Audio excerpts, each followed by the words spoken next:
Ida Mae Cross inherited a movie house worth $5,000. Her brother walked away with the savings account, the paid-off house on Childs Street, and $64,240 their father had spent 43 years setting aside. She drove to Harrodsburg alone, with a box of cleaning supplies, a flashlight, and a key on a ring that still had a grocery tag on it.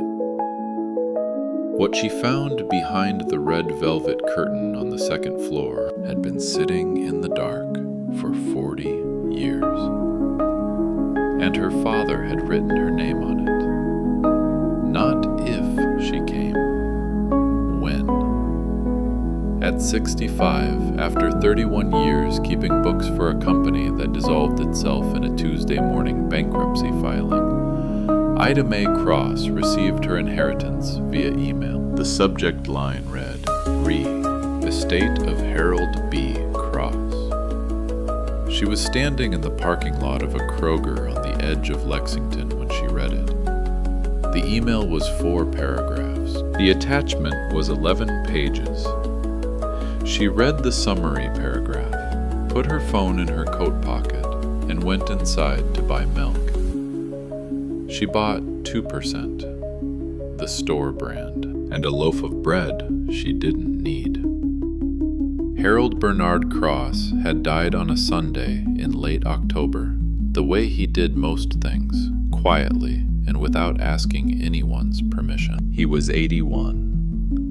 He had run the Harrodsburg Movie House on South Main Street for 43 years, opening it the same month Ida was born, and never once closing it for longer than a week until his knees gave out and the projector bulb burned through for the last time in the winter of 2019. After that, he locked the front door, kept paying the utilities for reasons he never explained, and died owing no debts to anyone. His estate consisted of a savings account containing $64,240. 18. A 1997 Buick LeSabre with 212,000 miles. A 2-bedroom house on Childs Street, assessed at $97,500. And the movie house, which had not generated revenue in 4 years, and which the county had assessed at $31,000 for tax purposes, though anyone who looked at it honestly knew that number was generous. The will divided these things as follows. Gerald Cross, aged 62, received the savings account, the house, and the Buick. Ida Mae Cross received the movie house, the keys to which were mailed to her in a padded envelope, along with a single handwritten note from the attorney.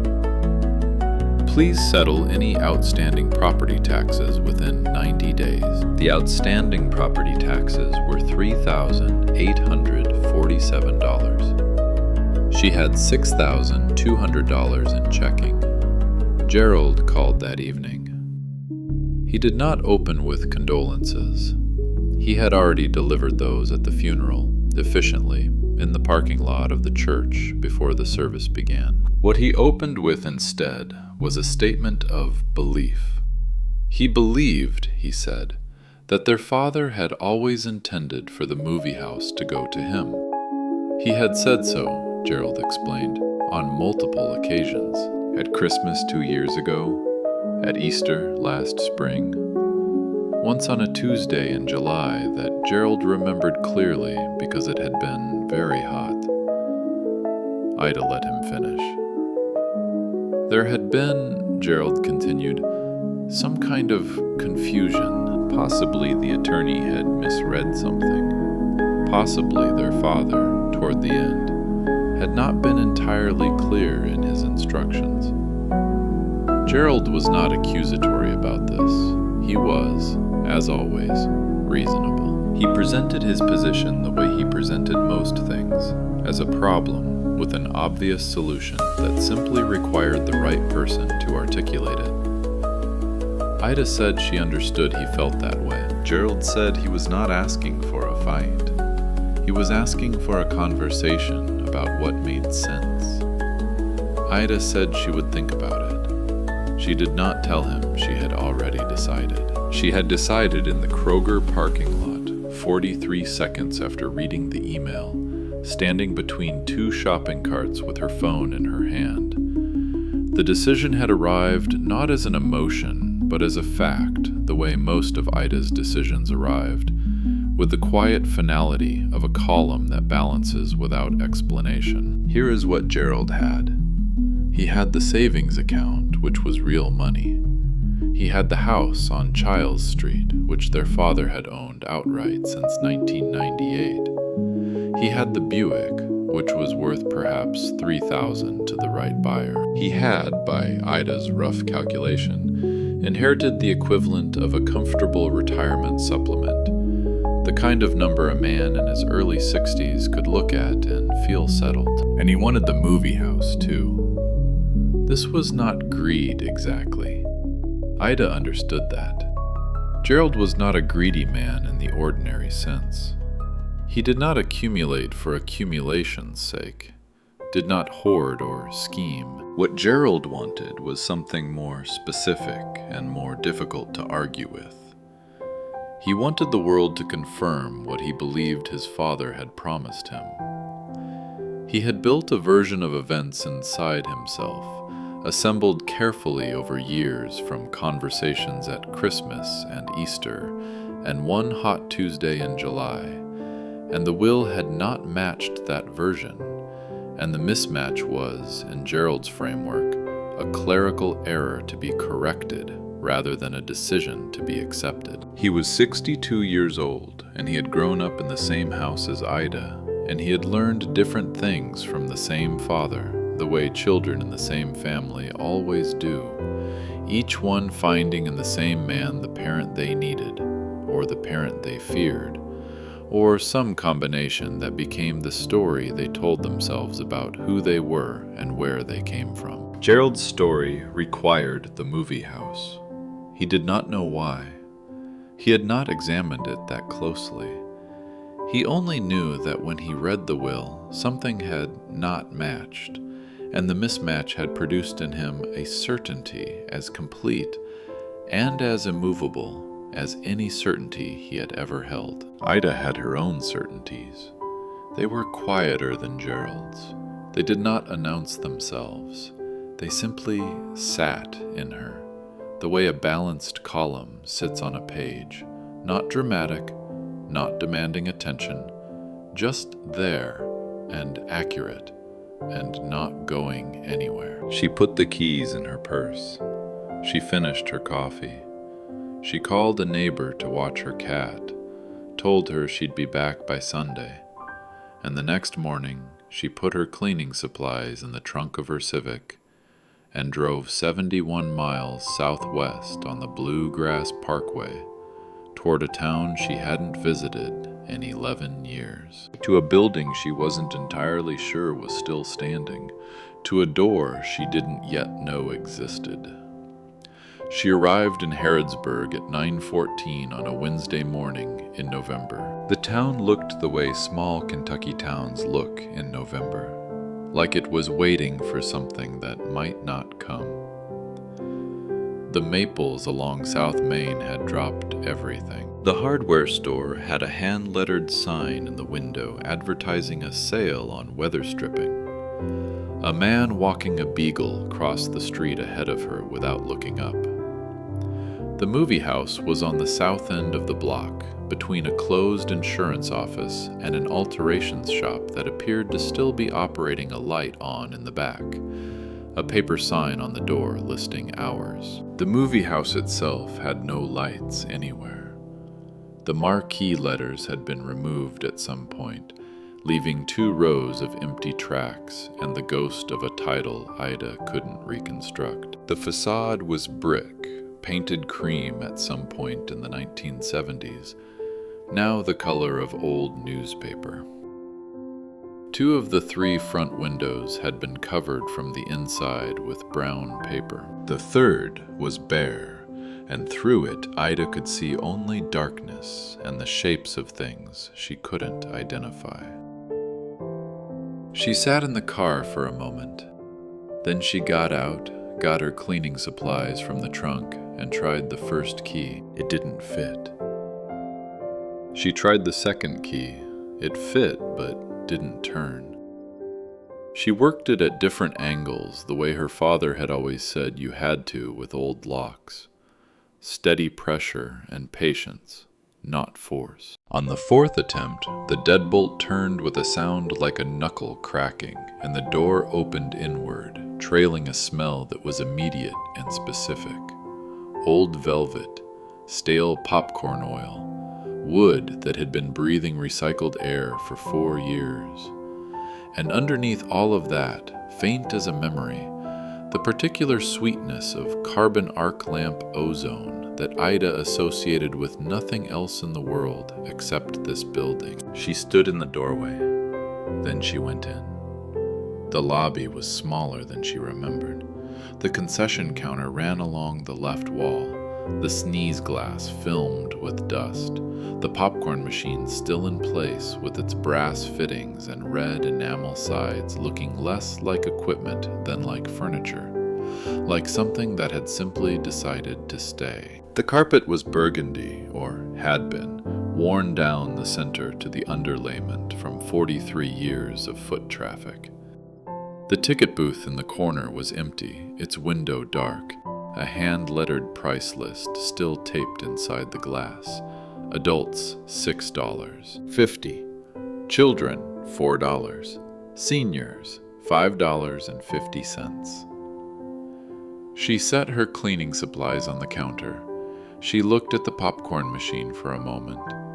The enamel on the lower right panel had a dent she didn't remember. A long crease, the kind a delivery dolly makes when someone isn't paying attention. Someone had buffed around it at some point, but not repaired it. She put 2 fingers against it and felt the raised edge of the metal. She started with the floor. She swept first, working from the corners toward the center the way she had been taught. And what came up was 4 years of accumulated dust, grit, a scattering of dead moths, 2 pennies, and a ticket stub dated October 14th, 2019, approximately 2 weeks before her father had locked the doors for the last time. The movie had been a Western. She couldn't read the full title on the stub, just the first word, true. She set the stub on the edge of the concession counter. She didn't know why. She was on her second pass with the mop when the front door opened. She had not locked it behind her. She hadn't thought to. The handle turned and a woman came in, small and deliberate in her movements, wearing a wool coat the color of a storm cloud and carrying a paper grocery bag held against her chest with both arms. 78 years old if she was a day, white-haired, with the particular uprightness of someone who had spent decades on her feet and intended to keep doing so. She looked at Ida without surprise. She said, "I saw the car out front." Ida said, "I'm Harold's daughter." The woman said she knew that. She said her name was Loretta Haynes, and that she had been selling popcorn in this lobby since 1969. And that she had been coming by most mornings since it closed, not for any particular reason, just to check on things, the way you check on a place that matters. Ida looked at the bag. Loretta said, "I brought coffee, and one of those lemon loaves from the gas station on Lexington Road. I know it's not much, but I didn't know if you'd had breakfast." Ida had not had breakfast. They sat on the concession counter, Loretta with her coffee and Ida with hers, and Loretta talked about the theater the way people talk about places they love, which is to say, she talked around it, through it, never quite at it. She talked about the families who had come every Friday night for 20 years, the Hendersons, the Mosses, the Pritchard family, who came even after their youngest was born, and would lay him in a laundry basket in the aisle during the feature, and he would sleep through anything. any film, any volume. She talked about the popcorn machine and how Harold had adjusted the temperature by feel because the thermostat had broken in 1994 and he'd never replaced it.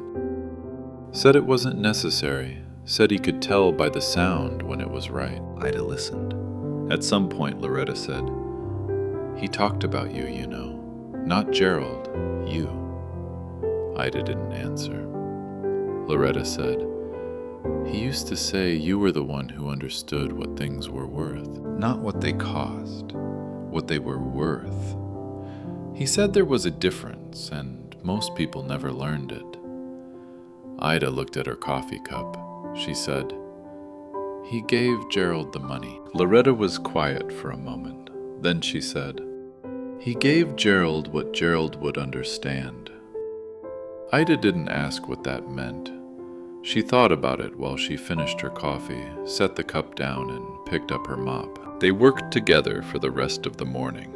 Loretta dusted the concession counter and the ticket booth and the glass on 3 framed movie posters from the 1980s still hanging in the lobby. Ida mopped and swept and wiped down the push-bar hardware on the auditorium doors until the brass showed through again.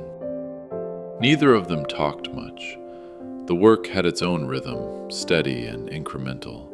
The kind of labor that gives you something to look at when you're done. One of the posters was for a film Ida had seen in this room in 1984 with her father, and a box of Junior Mints he'd produced from his coat pocket. She remembered the Junior Mints more clearly than the film. She didn't touch the poster. By noon, the lobby looked like a lobby again. They stopped for lunch the second half of Loretta's lemon loaf and the last of the coffee. Loretta said she needed to get back. She had a doctor's appointment at 2. She gathered her bag and her coat and paused at the door. She said, "The upstairs rooms are locked. Harold locked them when he closed. I don't know which key it is, but I'd try the small brass one if I were you. He used that one for things he cared about." Then she left. Ida stood in the lobby alone. She found the small brass key on the ring. It was older than the others, worn smooth at the edges, the kind of key that had been used regularly for a very long time. She put it in her pocket and went back to work. She spent the afternoon in the auditorium, working her way down the rows, straightening seats, pulling a torn armrest free and setting it aside. Around 3 o'clock, the light through the lobby windows shifted to the flat gray of late November afternoon. Around 4, she turned on her flashlight. Around 5, she stopped and sat in one of the seats in the middle of row 7, which was where she had always sat as a child. Always row 7, always the middle, always with her father to her right. The armrest on the seat to her right had a piece of electrical tape wrapped around the hinge from where it had cracked at some point. The tape was old, its edges curled and gray. Her father had fixed it himself rather than replace the seat. She put her hand on the armrest and felt the ridge where the tape ended. She could not remember the last movie they had seen together here. She sat there in the dark, in the quiet, in a room that smelled of 43 years of small-town Fridays, and did not try to remember. Then she got up. She had one more thing she'd told herself she would do before the light went entirely. The auditorium's projection booth was accessible from a door at the back of the theater. She had the key for it. She went up the utility stairs and let herself in. The projector was still there, a carbon arc model, older than she expected, the kind that had been replaced by xenon lamps in most houses before Ida was grown. Her father had kept it running past the point most operators would have retired it. She checked the lamp housing. She ran her hand along the casing, and her fingers came back gray with dust. On the side of the projector, in small block letters, someone had written in white paint marker, "Last lamp change, 1132, 019. Her father's handwriting. Below it, in the same hand, bulb in storage closet, left shelf. She looked toward the storage closet. The door was closed. She was leaning to look at the base of the projector when her foot caught the edge of a box on the floor. She went down hard on one knee, caught herself on the projector housing, and the box slid sideways and opened, spilling a cascade of loose reels across the concrete floor. Not canisters, loose reels, bare film coiled on plastic spools, unlabeled, tangled now against the base of the projector stand. She crouched on the floor in the dark and looked at them. 11 reels. Some of the leader tape had detached. 2 had unspooled partially, the film lying in loose coils on the dusty concrete. 11 reels of film, unhoused, on the floor of an unheated projection booth in November in Kentucky. She held her flashlight close to the first reel and looked at a single frame, an outdoor scene, summer. A group of people at what appeared to be a picnic, 1970s by the clothing and the color cast. A woman in a yellow dress turned away from the camera. A child's arm reaching for something outside the frame. Whoever had filmed this had stopped and started. There was a visible splice in the leader, the kind made with a thumbnail and tape. Someone had cared enough to repair this once. Her father, or whoever had given it to him. She did not know whose films these were. She spent 40 minutes carefully respooling what she could, laying the reels back in the box as gently as she could manage, separating the tangled ones with strips of paper she tore from Loretta's grocery bag. She worked slowly, in the cold, in the dark, on her knees, and when she was done, she was not confident it was enough. She carried the box down and set it on the concession counter and stood looking at it. 11 reels. Unknown condition. Unknown owner. In a building she had been here one day and already did not understand. She took the ticket stub from the edge of the counter, the one she had swept up that morning. October 14th, 2019. Just the first word. True. And set it on top of the box. She didn't know why she did that either. It felt like the right place for it. She locked the front door behind her and drove to the motel. She ate a hamburger from the drive-thru on the way. She sat in the motel room and called her neighbor to check on the cat, and went to bed at 9:15. The last thing she thought before she fell asleep was the smell of the lobby, not the dust, not the old carpet. The other smell. The carbon arc sweetness and popcorn oil and old velvet that was the smell of every Friday night in her childhood. The smell of sitting in row 7, the smell of her father to her right in the dark, watching. She was asleep before she finished the thought. The next morning, Loretta was already on the front step with 2 paper cups when Ida pulled up at 7:30. Ida showed her the box. Loretta looked at the reels for a long time. Then she said, "He would have had a reason for keeping those separate. He always had a reason. I just don't know what it was." She paused. She said, "There's a man in Lexington, retired now, used to maintain the equipment for 4 theaters in the region. Harold called him whenever something needed proper attention. His name is Ray Cutter. I have his number somewhere at home." Loretta went to get the number. They worked through the second morning the same way they had worked through the first parallel. Quiet, each taking a section, the easy rhythm of 2 people who have stopped narrating their movements to each other. Ida found, behind the concession counter, a hand-lettered schedule tacked to the wall with 2 pushpins. Showtime slots going back to 2018, her father's handwriting, the last entry circled in pencil, Friday, November 1st, 2019. True Grit, 7 p.m. and 9:15 p.m. She left it where it was. Around 10 o'clock, Ida's phone rang, a Lexington number she didn't recognize. The man on the line said his name was Ray Cutter, and Loretta Haynes had just called him, and he understood there were some loose reels in uncertain condition. Ida said, 11 of them, acetate, I think. They were in an unheated booth. Ray Cutter was quiet for a moment. Then he said, "Don't move them again. Don't try to unwind them. Keep them in the coolest, dry spot you can find, and I'll come down Friday morning and take a look. No charge." Harold Cross let me screen a print of Lawrence of Arabia for my son's birthday in 1987, and never sent me a bill. I've been meaning to find a way to settle that for a while. He hung up before she could thank him.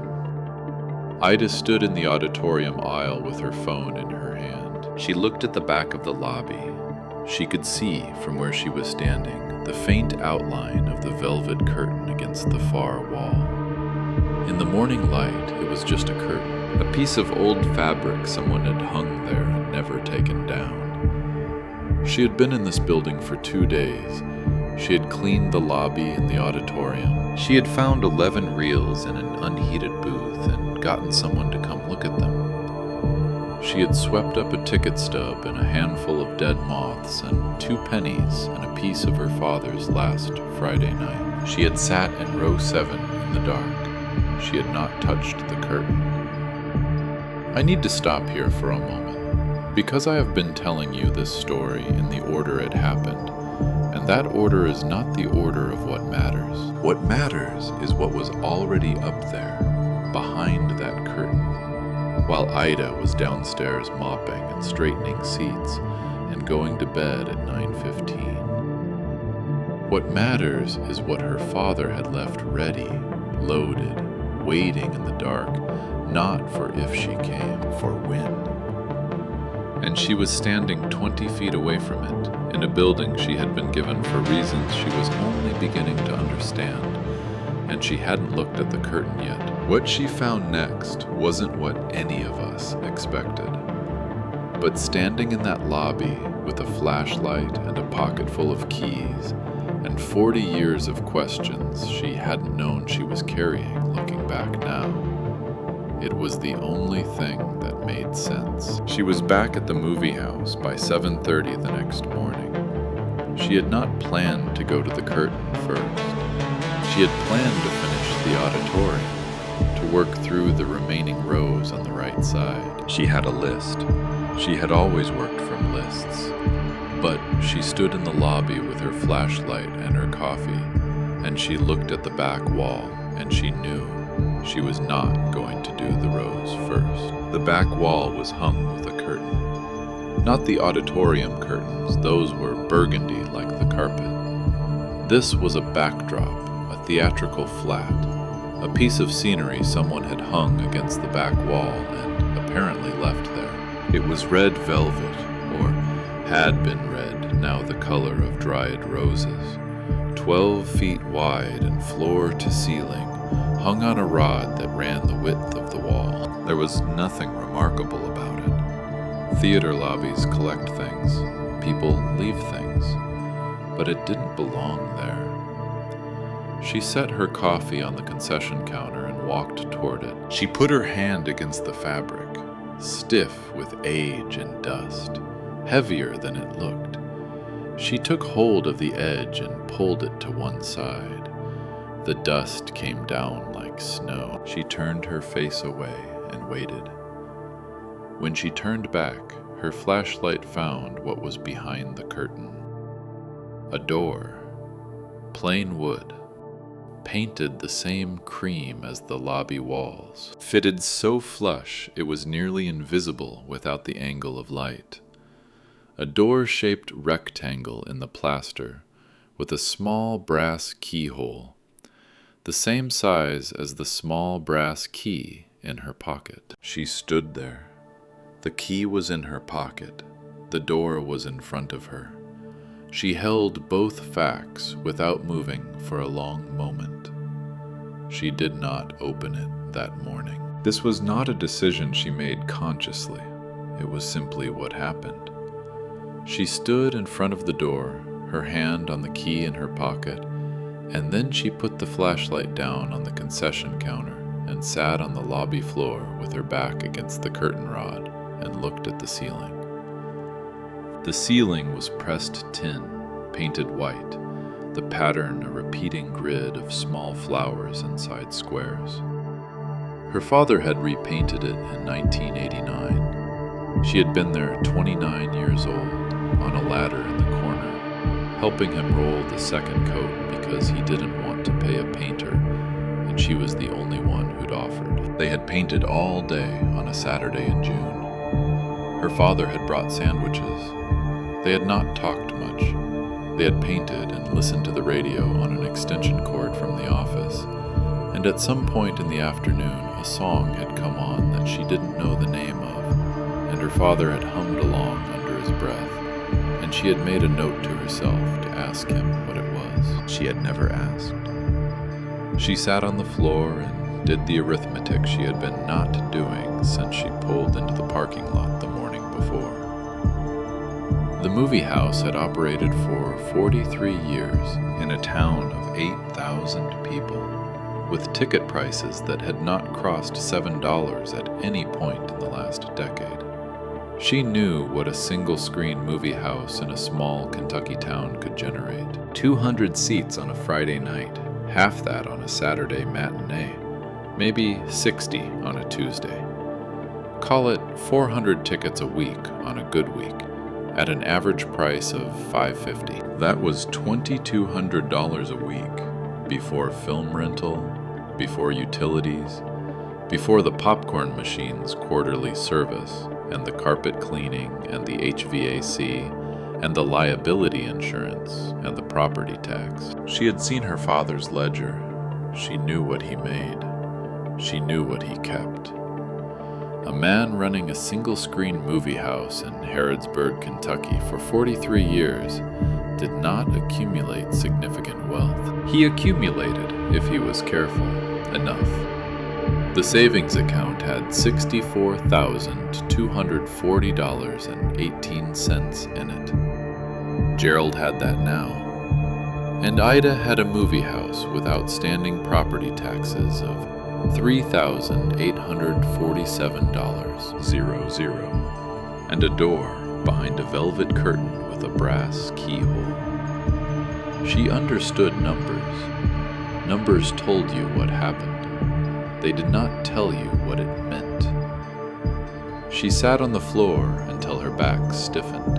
Then she got up, stretched, and looked at the curtain. She had thought while she was sitting there about her mother. Her mother had died on a Tuesday in February 14 years ago, fast and without warning, the kind the doctor said sometimes happened that way. Ida had driven home from Lexington and stayed 2 weeks, and then gone back and done what you do, which is continue. Her father had gone quiet in a way he hadn't been before, and then gradually less quiet and eventually more or less himself again, though a different arrangement of himself. The way things are when something is removed from the center. They had not talked about it, not really. There had not been a language for it between them. That was not a failure. It was a fact about two particular people and the particular silence they had always shared, which was large enough to hold many things and always had. Her father had repainted this ceiling the summer he turned 70. Ida hadn't been there for that one. She had called to check in and he had mentioned it, casually, the way he mentioned most things he did, not as an accomplishment, but as a task completed. The ceiling needed a coat. He had done it. That was all. She had not thought to ask who had held the ladder. She put the key in the lock. She turned it. The lock opened on the first try. The door swung inward. She pushed it. It moved on hinges that had been oiled recently enough that they made no sound, which stopped her. Hand flat against the wood. Someone had oiled these hinges, Not 4 years ago, not 10. The oil was still clean, still pale, the kind of maintenance you do to a thing you intend to keep using. She stood in the doorway with her flashlight and looked up. Stairs, narrow, wood-framed, rising steeply into darkness. She tested the first tread. It held.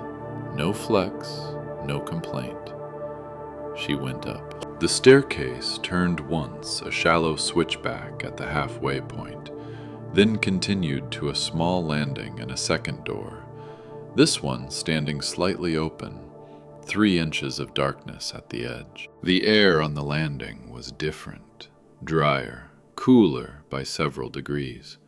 It smelled of cedar and paper and something she couldn't name immediately, a faint chemical sweetness that sat at the back of her throat and was gone before she could place it. She put her hand against the second door.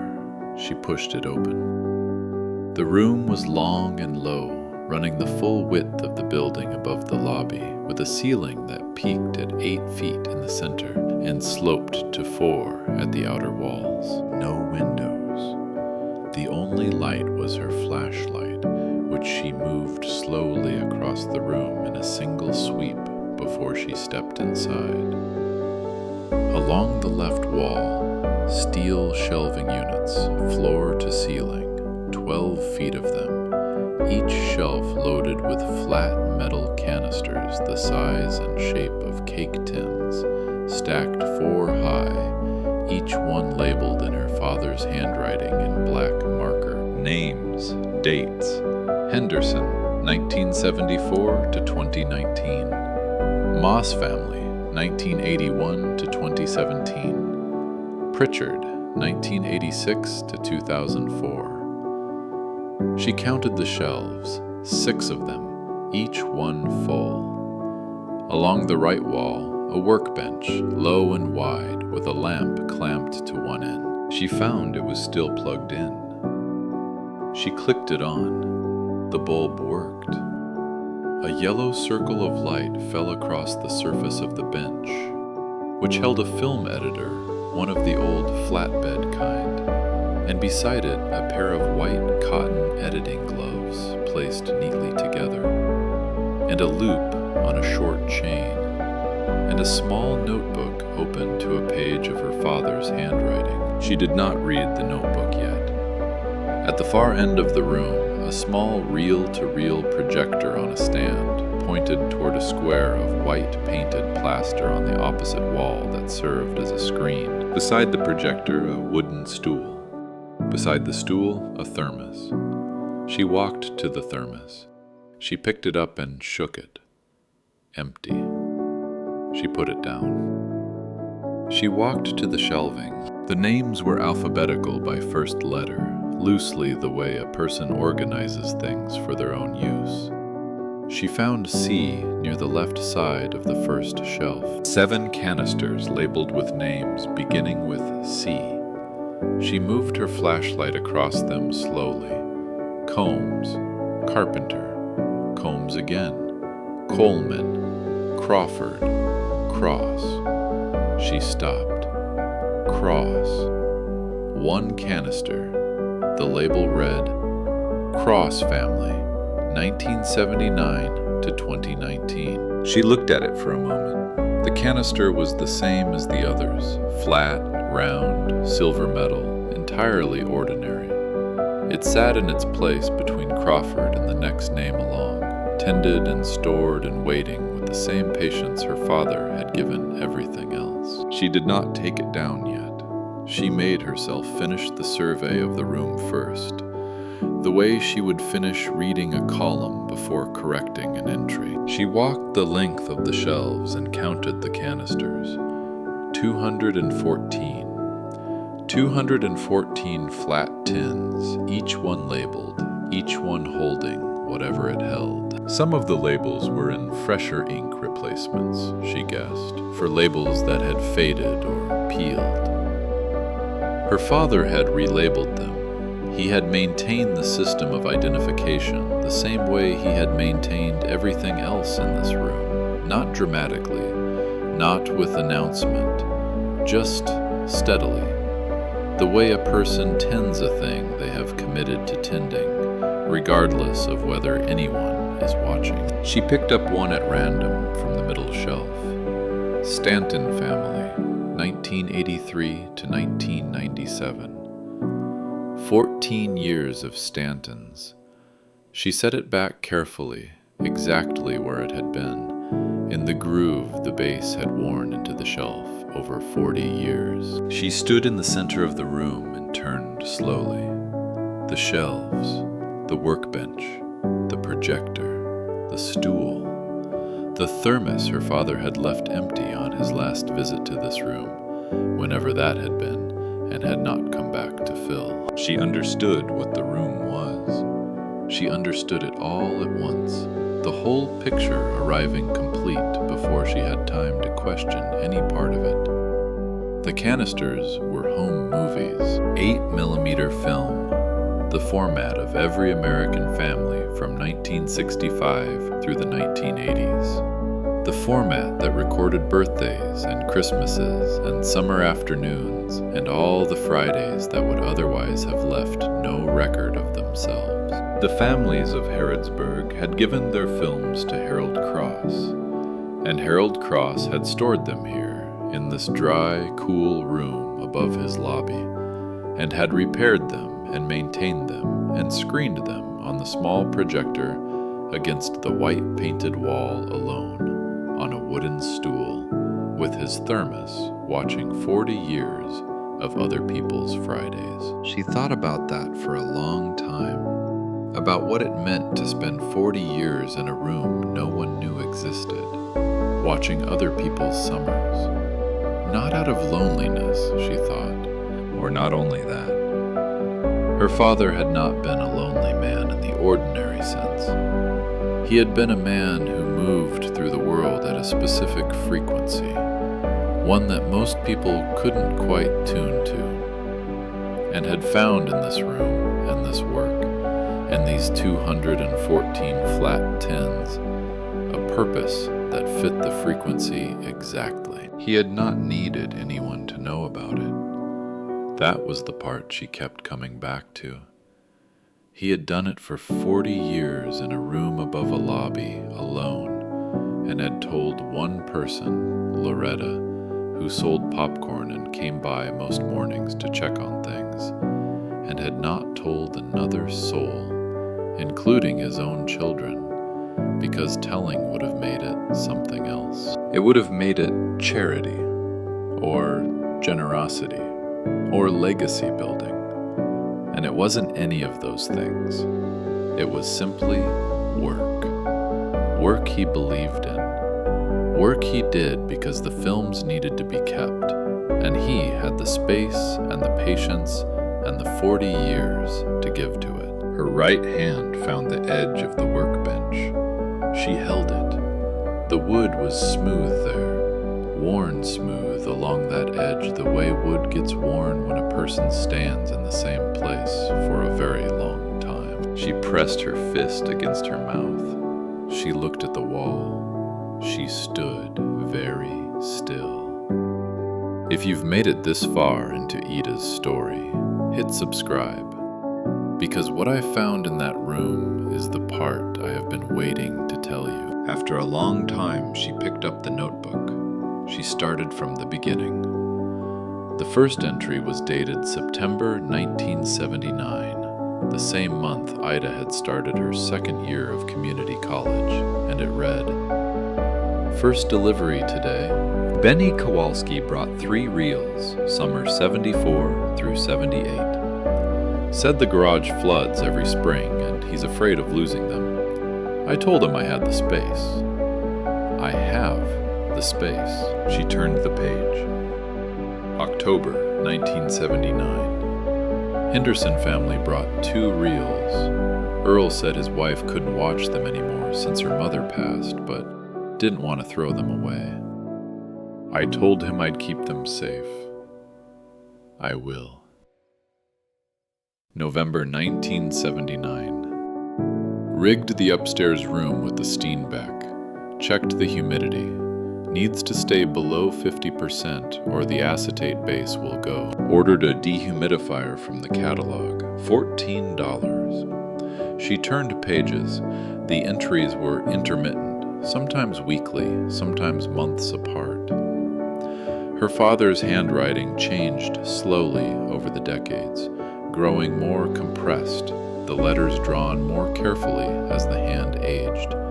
But the voice didn't change. It was the same voice throughout, matter-of-fact, specific, attentive to detail in the way of a person who understood that detail was the whole point. January 1985. Spliced the Moss reels from 81, color still good. The birthday sequence with the youngest girl is remarkable. They don't know they have it. March 1992. 241 families now need a second shelf unit. She stopped at that. 241 families in 1992. She looked at the shelves. 214 canisters now. Some had moved away, some had claimed their reels, some lines had simply ended. 214 was what remained.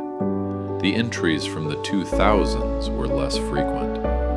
Her father's knees had begun their long complaint around 2003, and the stairs would have been harder, but the entries continued.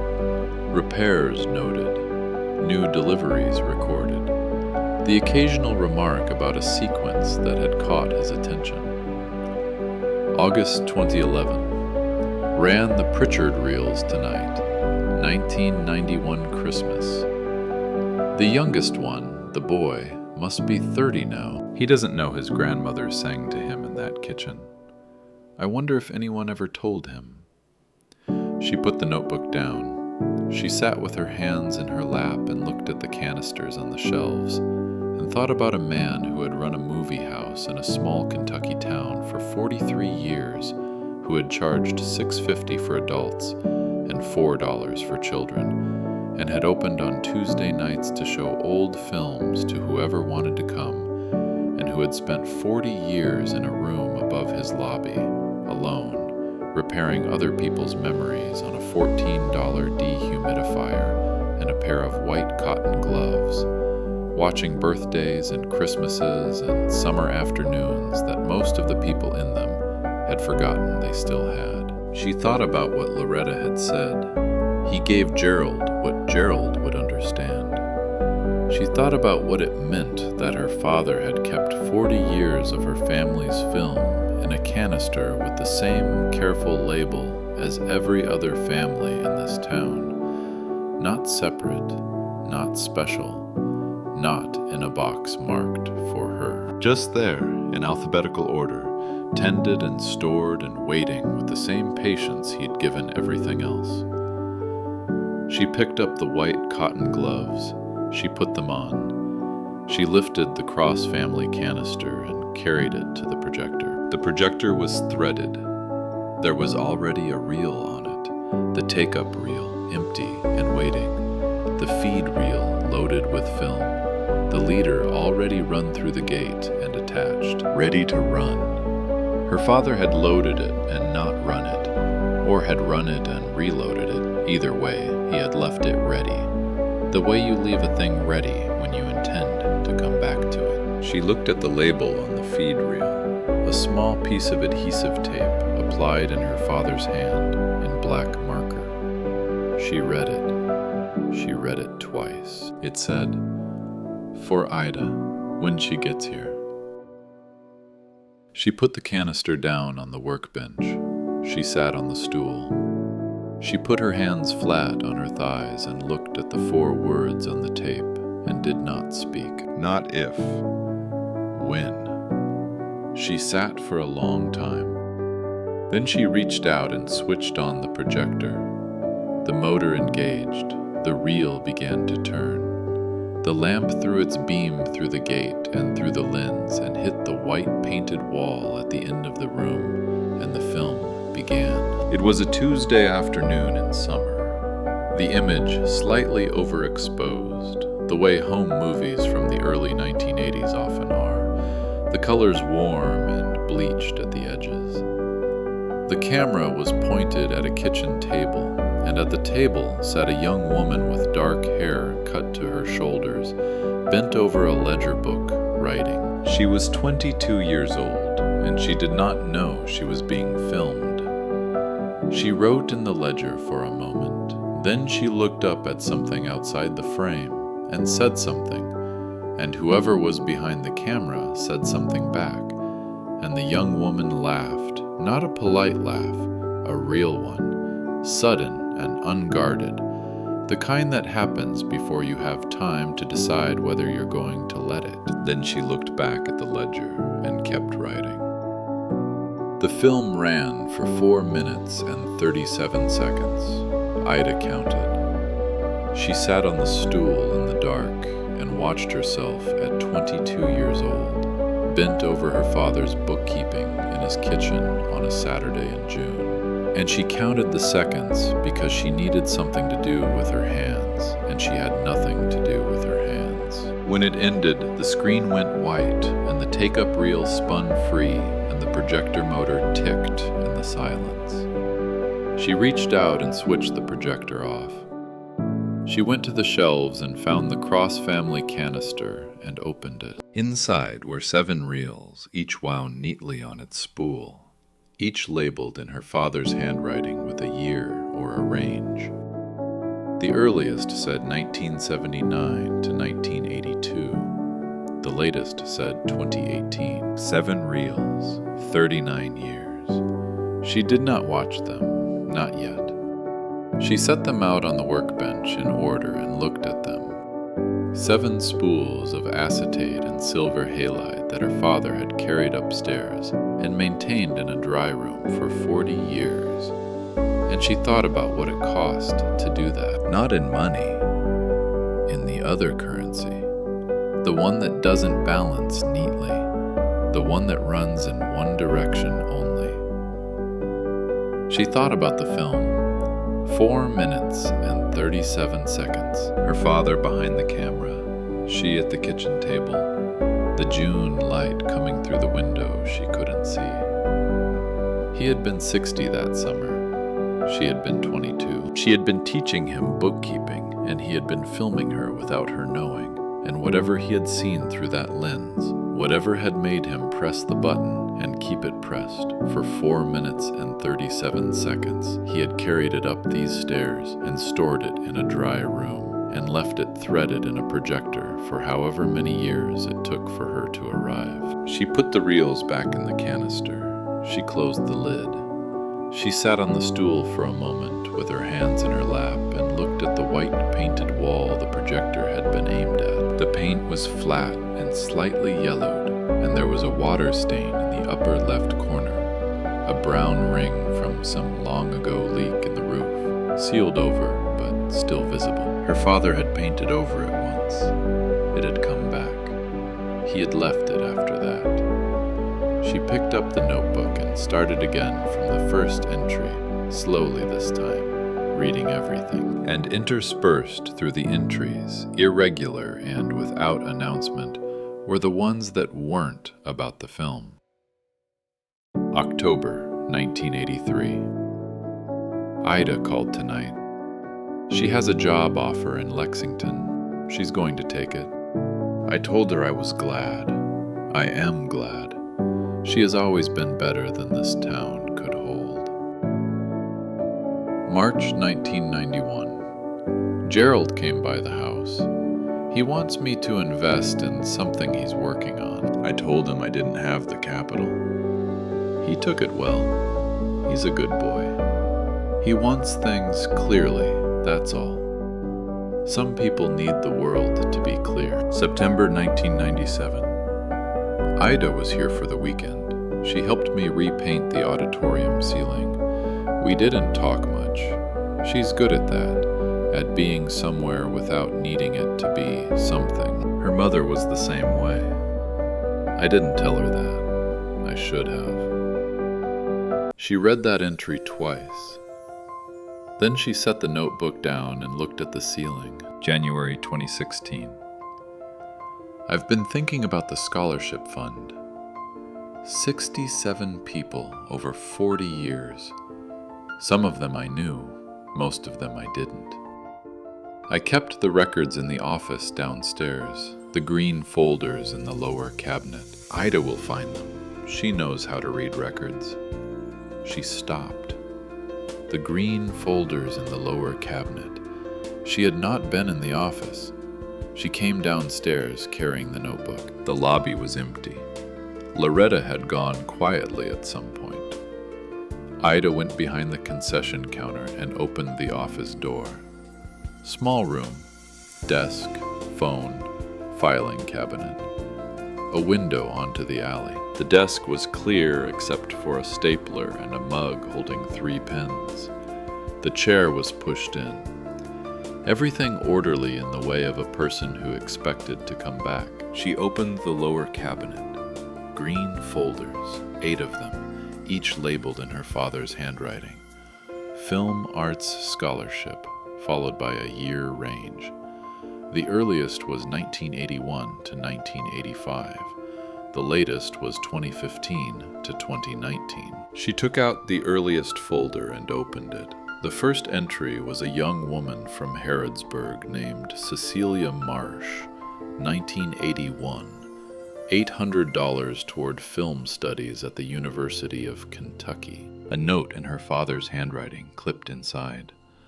Good work, December 1989.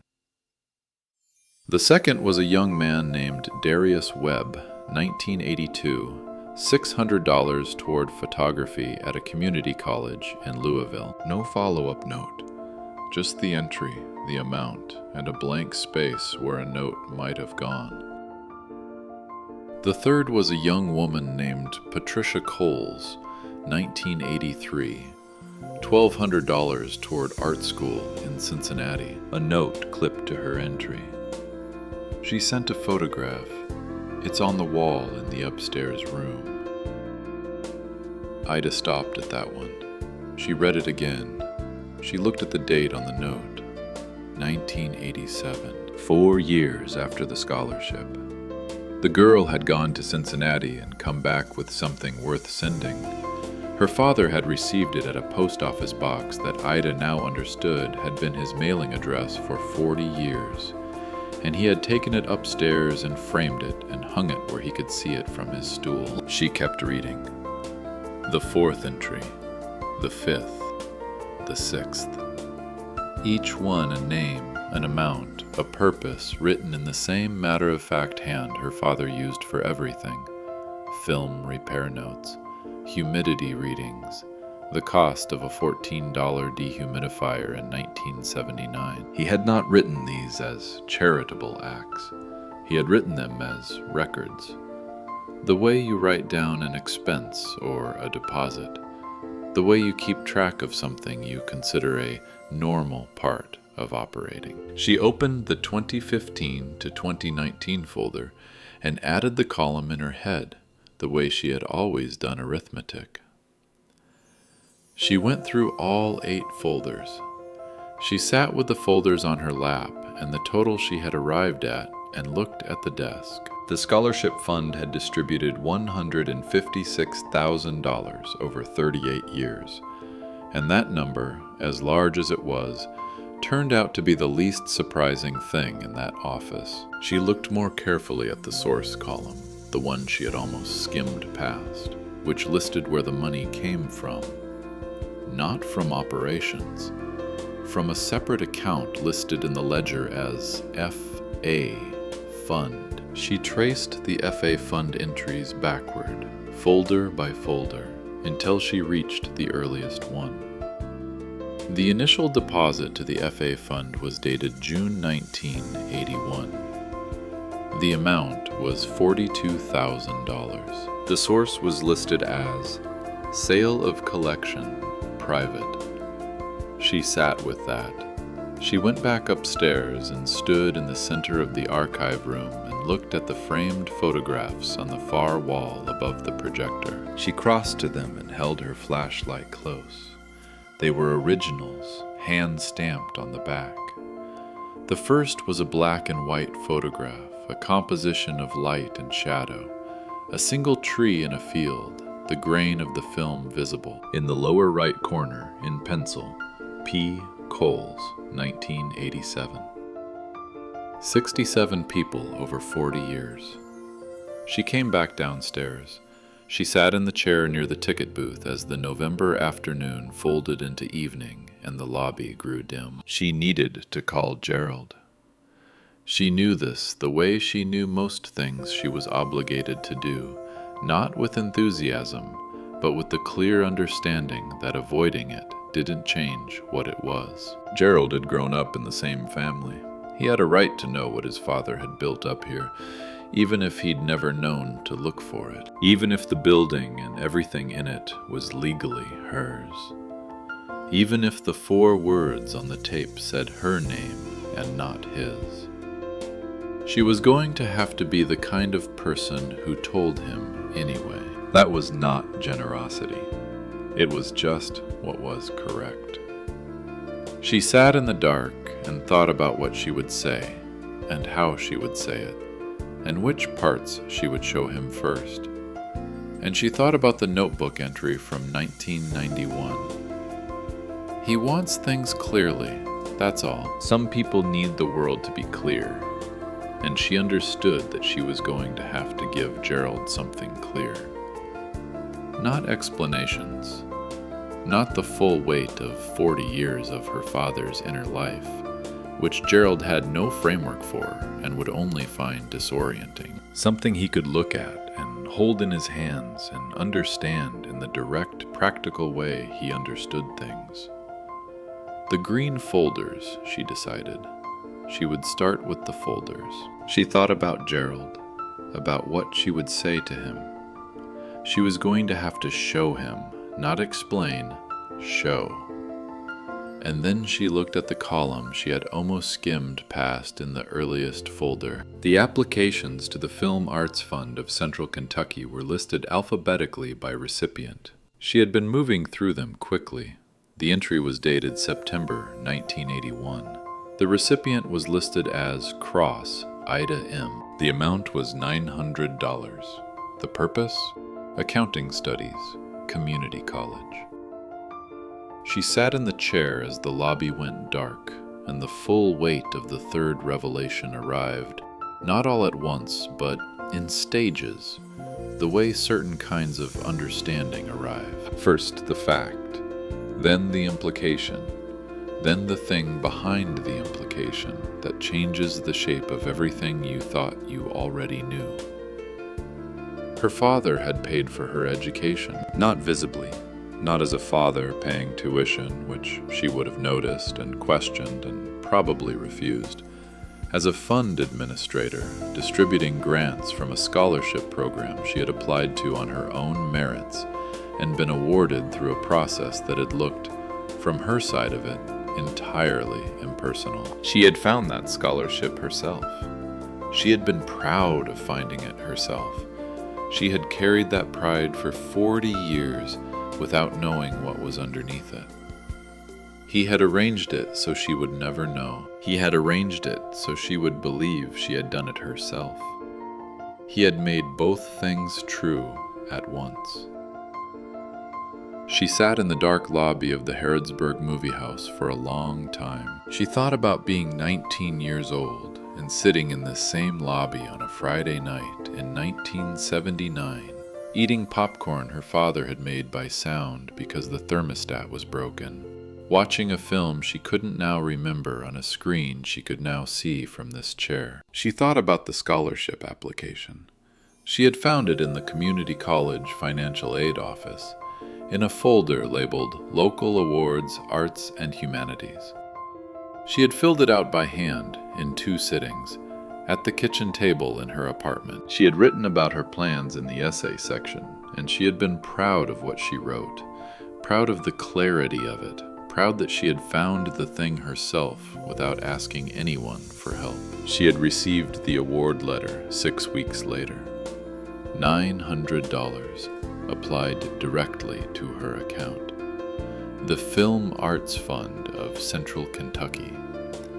A post office box in Harrodsburg. She had thought, at the time, Someone in this town believes in this kind of work, she had thought. I want to be the kind of person who does something like that someday. She had been sitting in his lobby 2 years later, teaching him his ledger, and he had filmed her without her knowing. And he had gone upstairs and stored the film in a canister and put her name on it and put it on the shelf and waited. She sat in the dark. The lobby held its air around her, cool and still and smelling of old velvet and the ghost of 43 years of Fridays, and she held in return the weight of what she had learned in this room over 4 days, which was heavier than any number she had ever added, and more accurate, and not going anywhere. Gerald came on Saturday. He arrived at 10 in the morning in the LeSabre and parked in front of the building and sat in the car for a moment before getting out, looking at the facade the way people look at things they are preparing an opinion about. He was 62 years old, and he looked like their father from certain angles, the set of the jaw, the way he held his shoulders, though he had always been taller and had always moved with a different kind of certainty. The certainty of a man for whom most things had resolved the way he expected. He got out and said, "You cleaned the windows," Ida said. "The front one was already clean. I did the other too." He looked at the building. Then he said, "It's in better shape than I expected." She said, "Come inside." Loretta was already there, had been since 8, and had brought coffee and a box of donuts from the bakery on Main. She was behind the concession counter when they came in, and she looked at Gerald with the particular assessment of a woman who had been watching the Cross family for 50 years. He said to Ida, "Who's this?" Loretta said, "Loretta Haynes. I sold popcorn here for 40 years. Gerald said, "Right, I remember you." Loretta handed him a coffee. He took it. Ida showed him the building. First, the lobby, the auditorium, the office. She let him read the room the way she had let the numbers read themselves to her before she added the columns. Gerald moved through the spaces methodically, asking practical questions. What was the square footage? What was the roof situation? What were the code requirements for public assembly? He was not dismissive. He was, in his way, taking it seriously. Then she took him upstairs. She had unlocked the door that morning and turned on the workbench lamp, and left the projector as it was, loaded and ready, the 4-word label visible from the doorway. She went up first and stood to one side when Gerald reached the top of the stairs and stepped into the room. He stopped. He turned his flashlight slowly across the shelves. He read labels for a moment without speaking. He walked to the shelving and stood close, reading names. After a while, he said quietly, "How many?" Ida said, 214 families. He was quiet for a long time. He walked to the workbench and looked at the notebook and the editing gloves and the projector. He looked at the reel on the projector. He read the 4 words on the label. He picked it up, turned it in his hands, set it down. He said, "He knew you'd come." Ida said, "Yes." Gerald looked at the shelves again. He looked at the narrow screen at the end of the room, the white-painted plaster square her father had aimed a projector at for 40 years. He looked at the stool. He looked at the empty thermos. He said, "I didn't know this was here." Ida said, "I know." He said, "He never told me." She said, "No." He said nothing for a moment. His jaw worked once. He did not look at her. She said, "There are folders in the office downstairs, green ones in the lower cabinet. I need you to read them." He read them at the office desk, while Ida and Loretta waited in the lobby. It took him 40 minutes. Ida could hear him turning pages. She could hear him stop turning pages. She could hear him start again. When he came out, his face had the quality of a man who has received information that doesn't fit the framework he brought with him and is working out in real time what to do about that. He said, "The Film Arts Fund." Ida said, "Yes." He said, "He set it up himself." "Yes." He said, "You didn't know." She said, "I applied like everyone else." Gerald looked at the ticket booth. He looked at the price list still taped inside the glass. Adults, $6.50. Children, $4. Seniors, $5.50. He looked at it for a long moment. He said, "I told him once that you were too proud to take money from him. I said you'd never accept it directly. I said he should just leave you more in the will." Ida said, "When was this?" He said, "A long time ago. 1983, maybe, when you were in school." Ida said, "What did he say?" Gerald said, "He said you weren't too proud. He said you just needed to earn it yourself. He said he could make both things true at once." The lobby was quiet. Loretta, at the counter, was looking at the pressed tin ceiling. Ida looked at her brother. She had known Gerald for 62 years, and she had spent a portion of those years being frustrated by him, and a portion being fond of him, and a portion neither, just adjacent to him, the way siblings who have been shaped by the same forces and emerged differently are adjacent, the way two trees planted close together grow in different directions toward the same light. He was not a bad man. He was a man who had wanted things to be clear and had arranged his life near things that were clear, and their father, who was not a clear man in the way Gerald needed, had loved him by giving him what he could recognize. The house on Chiley Street, the savings account, the Buick with 212,000 miles. And to Ida he had given a door behind a velvet curtain, and a room with 214 names on it, and a reel on a projector, and 4 words that said, "When, not if." Gerald said, "What are you going to do with it?" She said, "Keep it open." He looked at her. She said, "The archive needs a conservator. The films need to be digitized before the acetate goes. The scholarship fund can be reconstituted. The building needs work, but the structure is sound, and people should be able to see their films again." He said, "That costs money." She said, "I know what it costs. I've been doing the math." He said, "I could help with some of it." Ida said, "I know." He said, "I'm not saying I will. I'm saying I could." She said, "I heard you." He stood there for a moment, with his hands in his coat pockets, looking at the auditorium doors. Then he said he needed to get on the road. He had a thing in the evening, and Ida walked him out, and they stood on the sidewalk. And both of them looked at the empty marquee tracks. He said, "He used to let me change the letters when I was a kid.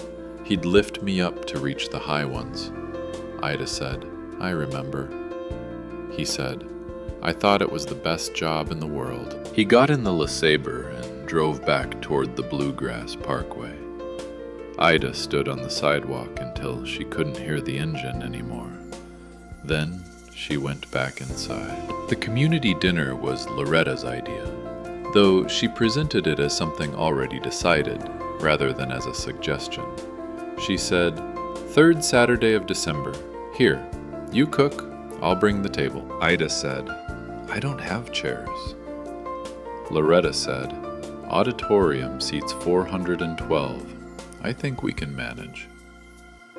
They opened the doors on a Saturday evening in December with a borrowed folding table in the lobby, a pot of chili from the diner on Lexington Road, and 3 pies from the bakery on Main. Loretta had made calls, not announcements, calls, one person at a time, specific, personal, the way her father had run his Tuesday night screenings. 67 people came. They came in ones and twos and in groups of 3, stamping their feet on the threshold against the cold, looking around the lobby with expressions that were various combinations of surprise and recognition and something harder to name. A man named Earl Henderson introduced himself, shook Ida's hand, and said he'd been coming to this theater since he was 7 years old. He said his daughter was born in 1981, and he'd given Harold 4 reels from that year and had forgotten all about it until Loretta called him on a Tuesday, and his wife had cried for 10 minutes before she could come to the phone. A woman named Patricia Coles, who was 63 now, and whose black and white photograph still hung on the wall upstairs, stood in the lobby for a long time without saying anything. Then she said, "I sent that photograph to a post office box. I never knew who received it." Ida said, "He framed it. It's upstairs." Patricia Coles pressed her fist against her mouth. She looked at the auditorium doors. She said, "Can I see it?" They went up together, Ida and Patricia Coles and Earl Henderson and Loretta and a dozen others who had been listening, and Ida turned on the workbench lamp and let the yellow circle fall across the room. Patricia Coles stood in front of her photograph for a long time. She said, "I was 22 years old when I made this. I took it on a Tuesday morning in October. I thought at the time it was the best thing I'd ever made. I still think so." A woman named June Ratliff, 71, who had grown up 3 blocks from the theater, found Ida near the ticket booth later in the evening and said, "I used to see the light in that upstairs window late at night for years. I always thought he'd left it on by accident." Ida said, "He was working." "On what?"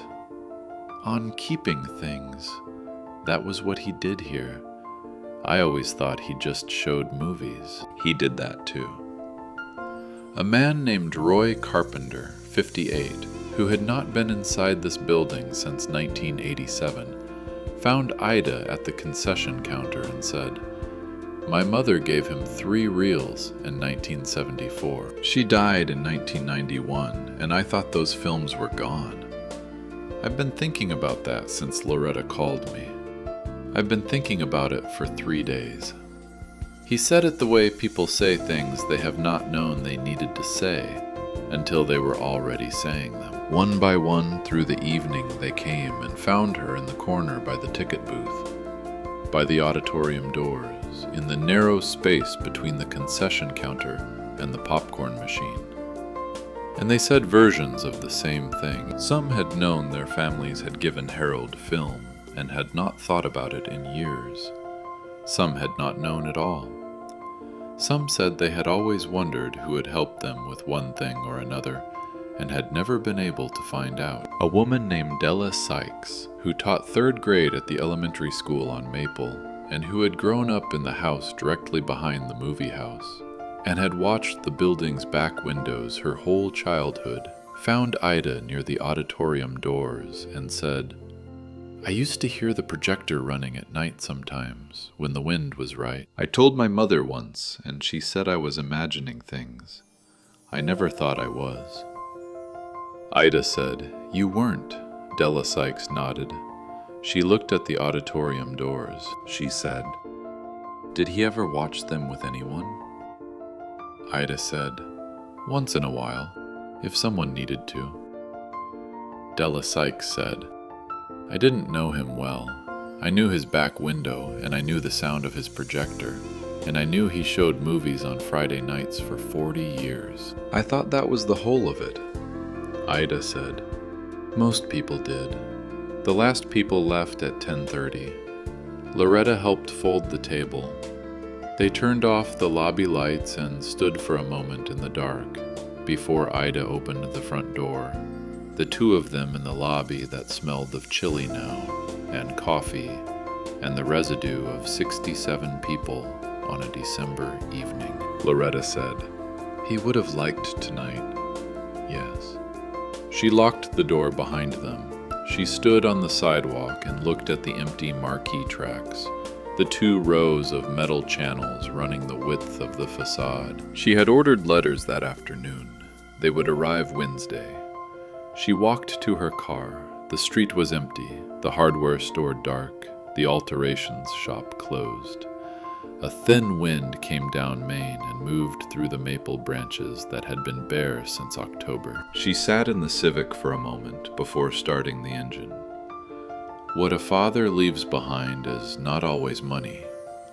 Sometimes it is evidence kept carefully in the dark that he saw exactly who you were long before you saw it yourself. She started the engine. She drove the 71 miles back to Lexington on the Bluegrass Parkway through the dark Kentucky night, and she thought about the archive room and the 214 names, and the scholarship folders, and the reel on the projector, and the 4 words her father had written in black marker on a piece of adhesive tape and pressed to the top of a feed reel, sometime before his knees gave out and the projector bulb burned through for the last time. For Ida, when she gets here. She had gotten here. If this story stayed with you today, share it with someone who needs to hear it. Subscribe for a new story every week, and leave a comment. What's something someone did for you in secret that you only found out about much later?